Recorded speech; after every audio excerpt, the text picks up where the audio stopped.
안녕하세요. 가진 것 다 다른 자식들 퍼주시고 이제 와서 저희랑 살겠다는 어머님과 엮는 30대 부부 중 아내예요. 남편과는 직장 생활을 하면서 알게 된 사이입니다. 같은 부서는 아니었지만 큰 프로젝트를 같이 진행하게 되면서 서로 알게 되었어요. 이후로 특별한 계기가 있던 것은 아닌데 서로 점점 가까워졌고 그러다 본격적으로 사귀기 시작한 건 지금으로부터 6년 전입니다. 이후로 딱히 숨기지 않고 연애를 했어요. 회사가 다행히 사내 연애를 장려하는 분위기라서 가능했던 일이었지요. 그러다 재작년 결혼을 했는데 그때는 이렇게 될 거라고는 상상도 못했네요.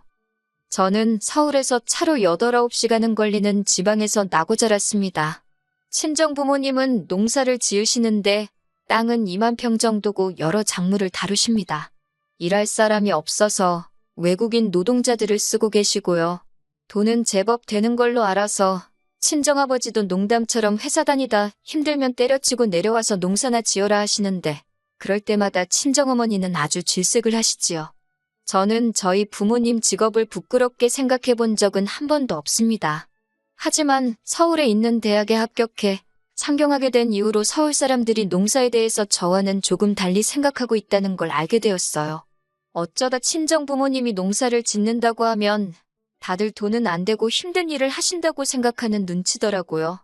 처음엔 그런 반응이 속상해서 그런 편견을 바로 잡아주고 싶은 마음에 이렇게 저렇게 구구절절 설명을 하기도 했는데 그래도 별로 달라지는 것도 없고 저도 힘들더라고요. 그래서 요새는 그냥 농사 지으신다 이야기하고 이후로 상대가 어떻게 생각을 하건 말건 관심을 두지 않는 편입니다. 반면에 저희 남편의 경우 서울에서 2시간 정도 떨어진 곳에서 나고 자란 사람이에요. 아버님, 어머님 두 분이 같이 식당을 하셨는데 한때는 TV에도 나오고 했을 만큼 인기가 있었던가 봐요. 그런데 그 식당을 다른 자식들하고 상의도 없이 몇 년 전 아주버님한테 넘겨주셨답니다. 저희 남편에게는 위로 4살 많은 형과 아래로 2살 어린 저와 동갑인 신우가 있거든요. 그런데 저희 남편과 달리 아주버님이 오랫동안 진로를 정하지 못하고 방황을 했던 모양이에요. 그렇다고 아버님 어머님이 그걸 보고만 계셨던 건 아니고 이거 배운다 하면 돈 대주고 저거 배운다 하면 돈 대주고 그러셨다는데 그럴듯한 결과를 한 번도 낸 적이 없었답니다. 감옥은 돈만 몇 천은 될 거라대요. 그리고 그 와중에 장가도 갔는데 벌어놓은 돈이 없으니 무슨 돈으로 장가를 갔겠어요? 그 또한 전부 저희 아버님 어머님 주머니에서 나온 돈이었지요. 그런데 문제는 장가까지 간 아주버님이 밥벌이를 못하니 형님이 같이 사내 못 사내 하고 난리를 쳤던가 봐요. 그러니까 그 형님 달래준답시고 아버님 어머님이 하시던 식당마저 기어이 아주버님한테 넘겨주신 거지요. 그리고 여기서부터 저랑 남편이 화가 나는 부분인데 잘 되는 식당을 물려받았으면 책임감을 가지고 이끌어 나갈 생각을 해야 하잖아요? 그런데 툭 하면 이래서 문 닫고 저래서 문 닫고 재료 손질하기 까다롭다고 메뉴를 홀딱 없애고 그러니까 가게가 금방 내리막길을 걷더라고요. 그래도 어떻게 또 막판에 어머님 아버님이 마지막 당신들 노후자금 다 끌어다가 대주셔가지고 용케 문은 안 닫았는데 전 솔직히 시간 문제라고 봅니다. 신우도 사는 건 녹록지 않은 모양새였어요. 남편보다 어린 신우였지만 대학 졸업 후 동네 작은 회사에서 일 좀 하다가 바로 시집을 갔거든요. 결혼하자마자 애 갖고 그래서 회사 관두고 이후로 애를 연년생으로 둘이나 낳으면서 완전히 전업주부가 되었다대요. 그리고 신우 남편은 동네에서 작은 카페를 하는데 처음엔 괜찮았던 모양이에요. 하지만 신우 남편이 카페 열고 2년이나 지났나 그 즈음에 바로 옆 건물에 대형 프랜차이즈 카페가 들어왔답니다. 뭐 그래도 작은 카페 찾아주는 손님들이 있긴 해서 이래저래 버티고는 있는데 매번 죽는 소리가 장난 아니에요. 그리고 어머님 아버님이 도와주신답시고 대출까지 받으셨다 들었습니다. 말로는 신우가 갚는다고 했는데 누가 갚고 있는지 그 속을 누가 알겠어요. 이런 모든 사정을 결혼 전에 알았다면 제 결정이 좀 달라졌을까요? 그럴지도 모르지요. 하지만 결혼 전에는 그저 어머님 아버님이 식당을 하시고 TV에도 나왔다 해서 더 깊게 파고들 생각을 못했어요. 식당에 가보시면 알겠지만 내부 인테리어도 그렇고 제법 그럴듯하거든요. 그리고 아주버님이나 신우 다 가정 꾸리고 잘 산다 하는데 제가 솔직히 어떻게 해놓고 사는지, 뭘 먹고 사는지까진 따질 수 없잖아요? 그저 가족들 다 자기 밥벌이는 하고 사는구나. 그럼 됐다 싶었네요. 남편하고 저 두 사람만 놓고 봤을 때는 솔직히 비슷비슷한 조건이기도 했고요. 결혼할 때 시댁으로부터 도움은 전혀 받지 않았습니다. 지금에서야 생각해보면 남편이 먼저 성인들이 결혼하는 건데 부모님 도움을 받는 건 아닌 것 같다. 반반이 어떻고 저떻고 한 게 다 쉬운 건가 싶기도 해요. 어차피 아버님 어머님은 저희를 도와주실 형편이 못 되었으니까요. 하지만 그때는 남편이 하는 말이 그럴듯하다. 일리가 있다 싶었어요. 그리고 어쨌든 저희 부모님도 농사로 힘들게 돈을 벌고 계셨으니 저도 손 벌리고 싶지 않았고요. 친정부모님은 그래도 아무것도 안 해가면 시부모님 눈밖에 나지 않겠냐며 예단 비용으로 2천만 원을 주셨는데 솔직히 그 돈은 제가 중간에서 가로챘어요. 가로챘다기보단 원래는 결혼 준비로 바빠서 신혼여행을 다녀온 뒤 친정부모님하고 다 같이 모이는 자리를 만들어서 전해드릴 생각이었거든요. 어쨌든 저희 부모님이 큰돈 쓰시는 건데 체면 좀 살려드리고 싶었으니까요. 그런데 어머님이 그 복을 당신 발로 차시대요. 무슨 말이냐 하면 여기에도 얽힌 이야기가 있는데 저희가 반반 결혼을 하는 걸로 이야기가 된 이후 결혼 준비 자체는 큰 문제 없이 진행되고 있었습니다. 집은 남편과 제가 모아둔 돈을 합치고도 부족해 대출을 받아서 서울에 있는 아파트 전세로 일단 들어갔어요. 집뿐만 아니라 혼수도 그랬지요. 결혼식 비용은 들어온 축의금으로 각자 해결하기로 했고요. 그런데 결혼식 당일날 어머님이 급하게 쓰실 곳이 있다며 축의금을 달라고 하시대요. 결제는 해야 되는데 어머님이 옆에서 계속 축의금 타령을 하시니 정신도 없고 그래서 일단은 알겠다 하고 빌려드렸습니다. 사실 결혼식도 말이 나와서 말이지만 시댁 사정에 맞춰서 시댁에 있는 지역 저에게는 아무런 연고도 없는 곳에서 하게 되었어요. 신부인제가 불편한 건 차치하고라도 그러면 일단 저희 친정부모님부터 시작해서 멀리서 오는 저희 쪽 하객분들이 탈 버스대절 비용이라던가 그런 건 시댁에서 해주셔야 하잖아요. 그런데 안 해주셨어요. 이 핑계 저 핑계 대시면서 저도 나중엔 치사해서 말도 안 꺼냈지만요. 그런데 그런 와중에 축의금까지 그렇게 가져가시곤 언제 주실 거냐 물으니 그 돈은 당신이 그간 뿌린 돈을 수거한 거나 마찬가지라며 못 준답니다. 황당했지요. 솔직히 하객 대부분은 남편 하객이었으니까요. 그리고 더 황당한 건 그렇게 가져간 축의금을 알고 보니 아주버님한테 주셨더라고요. 아주버님이 그때 마침 급하게 식당 일로 돈이 필요했다나요? 말로는 1,000만 원도 안 됐다는데 1,000만 원이고 500만 원이고 돈은 돈이잖아요. 며느리로서 이렇게 말하자니 그렇지만 어머님도 아주버님도 괘씸해서 예단으로 드리려던 2,000만 원 안 드린 거예요. 이후로 솔직히 저나 남편이나 시댁 식구들하고는 뭐 크게 교류가 없었습니다.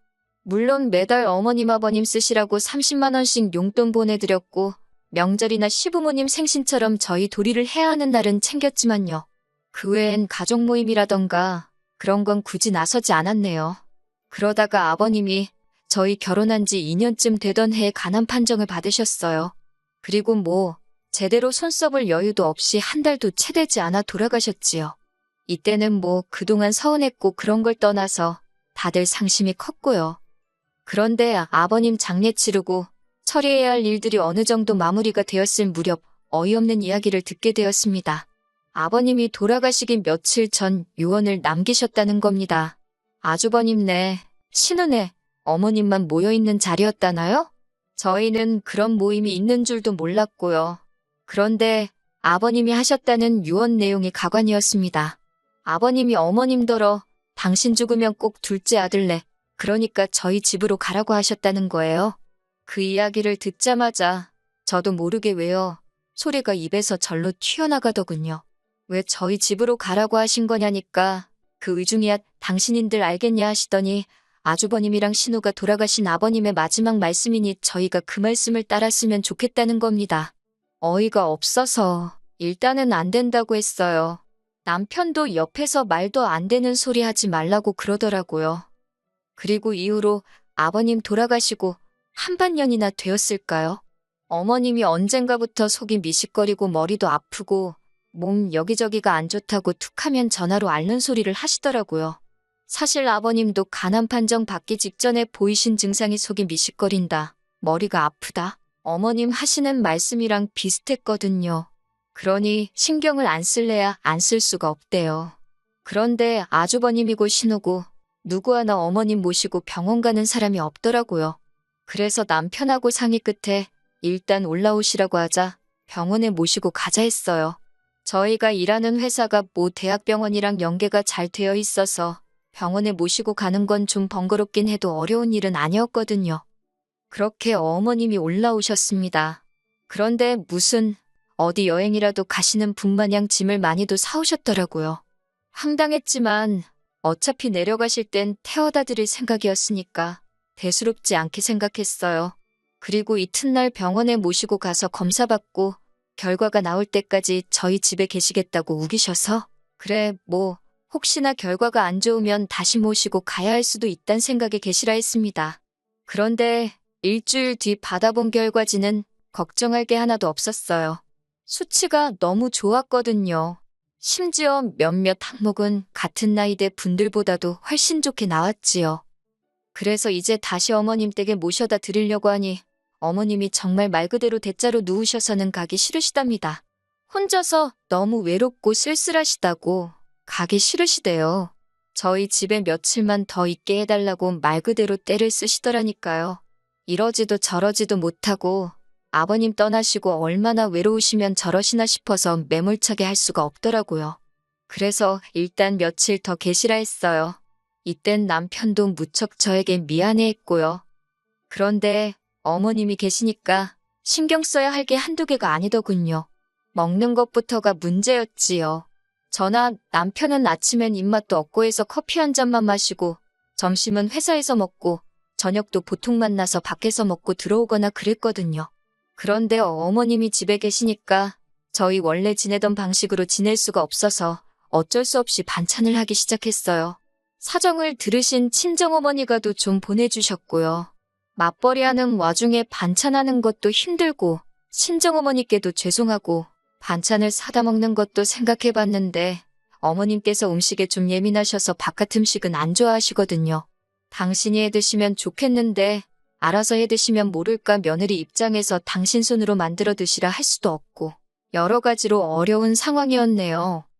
그리고 처음엔 한 2주만 계시겠다 했어요. 그런데 2주가 지나도록 내려가실 생각을 안 하시고 하루 더 하시면서 그렇게 버티고 계시더라고요. 그렇게 시간이 흘러 급기야 2달 가까운 시간이 흘렀고 그땐 슬슬 저도 짜증이 나대요.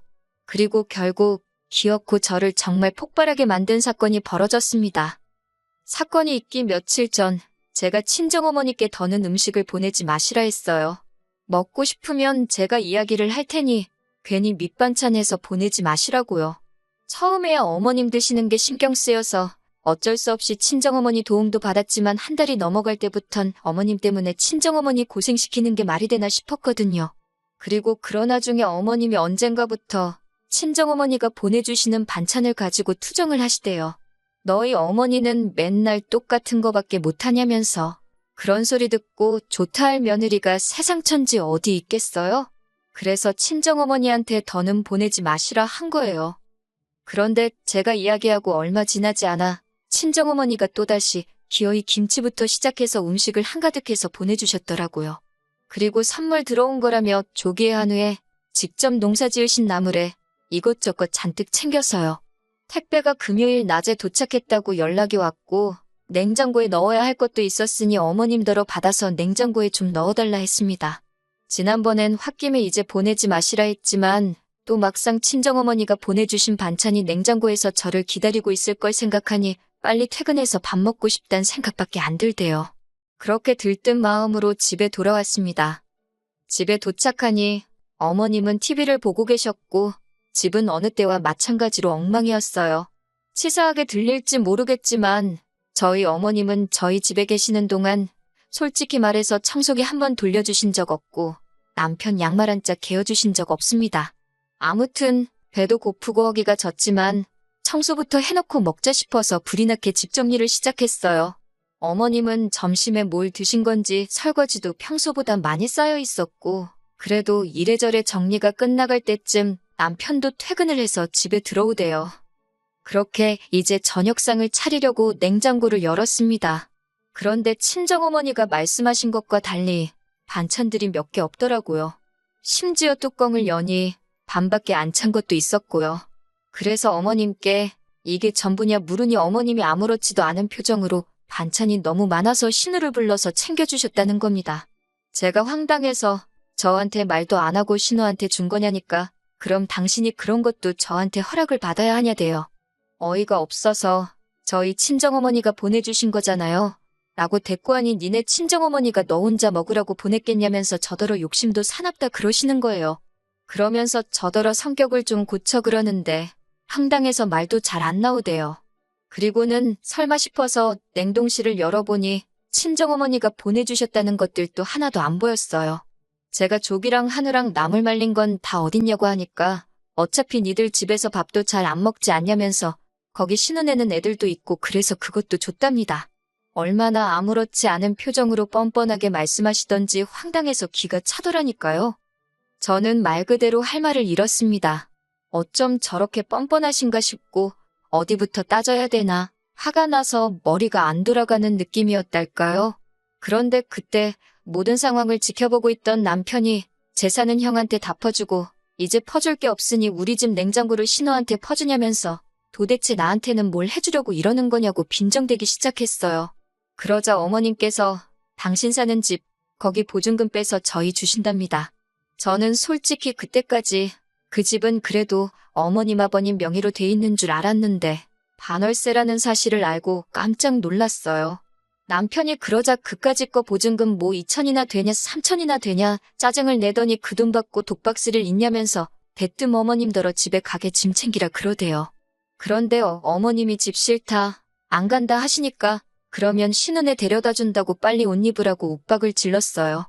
저는 남편이 그 정도로 세게 나올 줄은 몰랐고 못 간다 버티시는 어머님을 보니 마음이 좋지가 않더군요. 그렇지만 남편을 말리거나 나서고 싶지는 않대요. 저도 저대로 어머님께 서운하고 맺힌 게 있었으니까요. 어머님이 이런 법이 어딨냐. 네 아버지 유언 못 들었냐. 어떻게 네가 나를 내쫓냐며 못 간다고 버티시는데 이게 다 무슨 꼴인가 싶고 한숨만 나오더군요. 그래도 결국엔 남편이 어머님을 끌고 나갔습니다. 그리고 베란다에서 내려다보니 남편이 기어이 어머님을 차에 태우더라고요. 그리고 곧이어 남편이 전화로 저한테 어머님 짐 가지고 내려오래요. 전 그때 남편이 시키는 대로만 움직였어요. 그렇게 어머님 짐을 챙겨서 1층으로 내려가니 남편은 운전대를 잡고 씩씩거리고 있고 어머님은 흐느끼고 계셨습니다. 당신이 뭘 그렇게 잘못한 거냐며 너네는 여유 있게 살지 않냐. 아주버님 내하고 신혼에는 그게 안 되니까 좀 도와준 건데 그걸 이해를 못하냐면서. 하지만 제가 보아하니 반찬을 준 게 문제가 아니라 그간 남편 가슴에 맺힌 게 있던 게 그렇게 터져나온 게 아닌가 싶어요. 그러니 더욱이 제가 끼어들 수도 끼어들고 싶지도 않았네요. 그리고 남편과 함께 차에 올라탔고 그 길로 신혼의 집으로 향했습니다. 신혼의 집 앞에 도착해 신우를 불러냈고 그대로 어머님을 내려드렸지요. 신우가 어머님을 보더니 놀라면서도 난처한 얼굴로 지금 이게 무슨 일이냐고 저희에게 묻길래 어머님한테 직접 여쭤보라 했네요. 그러니까 신우가 대뜸 지금 반찬 몇 개 가져가서 이러는 거냐며 신경질을 내는 게 아니겠어요?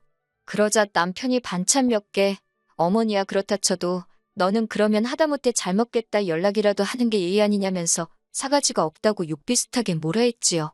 그러자 곧이어 신우 남편도 튀어나왔는데 뭘 처먹다 나왔는지 입가가 번질번질 재수 없더라고요.